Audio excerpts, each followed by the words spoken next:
Hello और नमस्कार सभी को। आज हम करेंगे एस्टेट के पेपर में आए हुए रीजनिंग एंड एप्टीट्यूड के कुछ और क्वेश्चंस। तो हमारा फर्स्ट क्वेश्चन है, the average age of 3 boys is 16 years and the ratio of their ages is 4:5:7। Find out the age of smallest boy. यहाँ यंगेस्ट बॉय आना चाहिए था बट क्वेश्चन में स्मॉलेस्ट बॉय लिखा हुआ है, कोई बात नहीं। तो हमें क्वेश्चन दे रखे है, एवरेज एज दे रखी है 3 लड़कों की, वो कितनी दे रखी है 16 ईयर्स, और उनकी एजेस की रेशियो दे रखी है 4:5:7। तो अगर हम मान लें कि जो उनकी एजेस हैं वो हैं 4x, 5x और 7x, तो हमें क्या गिवन है 4x + 5x + 7x divide by 3, जो उनकी एवरेज है वो किसके इक्वल है 16 के इक्वल। अगर हम इसे सॉल्व करेंगे तो क्या आएगा 5 और 4 9 और 7 16x is equal to 16 × 3। x हमारा आ जाएगा 3।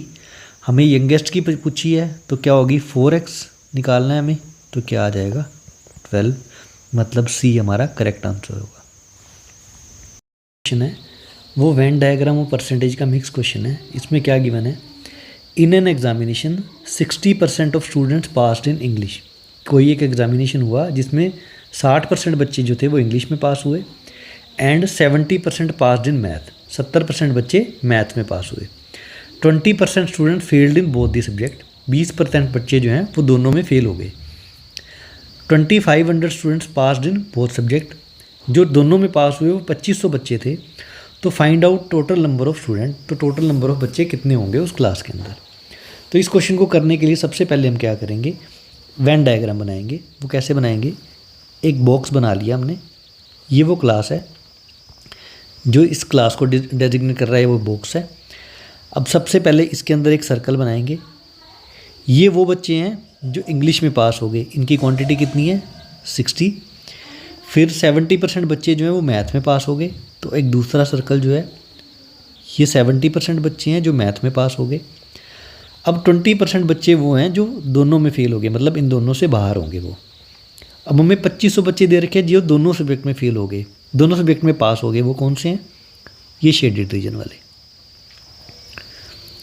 ये कितने बच्चे हैं 2500 बच्चे। अब देखो हमें क्या करना है, सबसे पहले हम निकाल लेंगे PA यूनियन B। वो कौन से बच्चे हैं, वो बच्चे हैं वो या तो जो इंग्लिश में पास हो गए या जो मैथ्स में पास हो गए। तो वो किसके बराबर आएगा, टोटल 100% बच्चे थे, उसमें से 20% बच्चे ऐसे हैं जो दोनों सब्जेक्ट में फेल हो गए। तो ये किसके बराबर आ जाएगा 80% के बराबर। अब PA यूनियन B का जो फॉर्मूला है वो मुझे पता है, वो क्या है PA + PB - PA intersection B। अब PA यूनियन B जो आया है वो हमारा आया 80% के बराबर। PA जो इंग्लिश में पास हुए वो किसके बराबर हैं 60% के। PB जो मैथ में पास हुए वो किसके बराबर हैं 70% के। अब PA इंटरसेक्शन B हम निकाल लेंगे इससे, तो PA इंटरसेक्शन B किसके बराबर आ जाएगा 130 - 80 50% के बराबर। अब जो हमारी गिवन स्टेटमेंट है वो क्या है, 2500 बच्चे ऐसे हैं जो दोनों सब्जेक्ट में पास हुए हैं, वो आए किसके बराबर हैं 50% के बराबर। तो 50% जो है वो किसको दिखा रहा है 2500 को।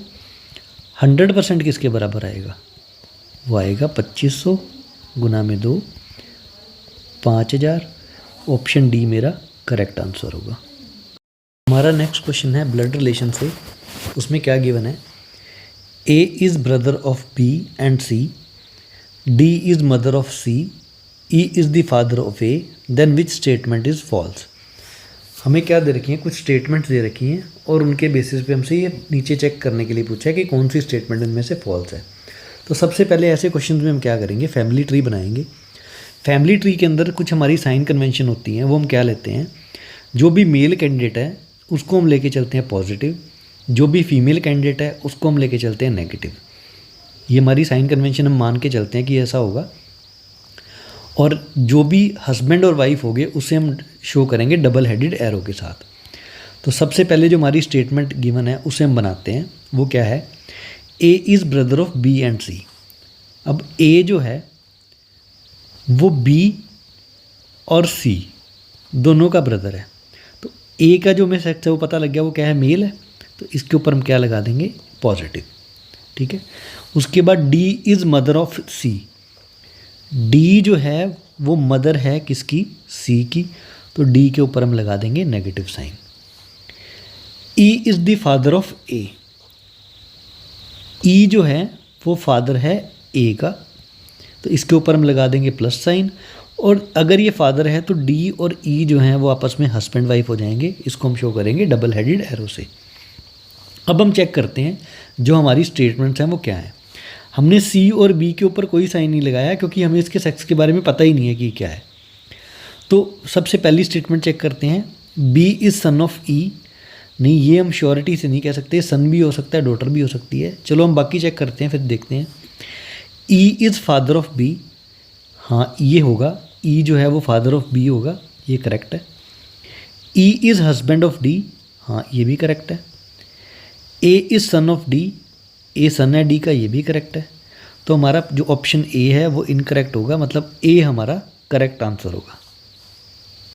जो नेक्स्ट क्वेश्चन है वो मिरर इमेज का क्वेश्चन है। उसमें क्या कहा गया है, in English alphabet how many letters are unchanged in mirror image, मतलब जब इंग्लिश अल्फ़ाबेट को हम लिखते हैं तो ऐसे कितने लेटर्स होंगे जो मिरर इमेज में भी सेम ही दिखेंगे। तो मिरर इमेज के क्वेश्चन में क्या होता है, देखो हमें वर्टिकल सिमेट्री देखनी होती है। जैसे हम लिखते हैं ए, अगर हम इसके बीच में से लाइन लगाएं सेंटर में से, तो लेफ़्ट वाला पोर्शन और अगर राइट वाला पोर्शन एकदम सेम होगा तो उसकी मिरर इमेज भी क्या बनेगी, सेम बनेगी। तो ऐसे कौन कौन से लेटर्स हैं जिसकी मिरर इमेज सेम होती है, वो होता है ए, बी नहीं होगा, सी नहीं होगा, डी नहीं होगा, ई नहीं होगा, एफ नहीं होगा, जी नहीं होगा, एच होगा, क्योंकि एच के बीच में से भी अगर हम लाइन लगाएं तो वो सेम शो करेगी। तो एच होगा, जी नहीं होगा, एच नहीं हो, एच होगा, एच के बाद आएगा आई, आई में भी सेम होगा, आई के बाद जे नहीं होगा, के नहीं होगा, एल नहीं होगा, एम होगा, एम के बाद एन नहीं होगा, ओ नहीं होगा, ओ होगा सॉरी, ओ होगा, पी नहीं होगा, क्यू नहीं होगा, आर नहीं होगा, एस नहीं होगा, टी होगा, यू में भी होगा, वी में भी होगा, और डब्ल्यू भी होगा, एक्स भी होगा, और वाई भी होगा, जेड नहीं होगा। तो इनको हम काउंट कर लेते हैं, 1 2 3 4 5 6 7 8 9 10 11। तो D11 मेरा करेक्ट आंसर होगा। वैसे मिरर इमेज की एक शॉर्ट ट्रिक है, वो मैं आपको बाद में बता दूंगा। नेक्स्ट क्वेश्चन है वो है ऑर्डर इन डिक्शनरी से।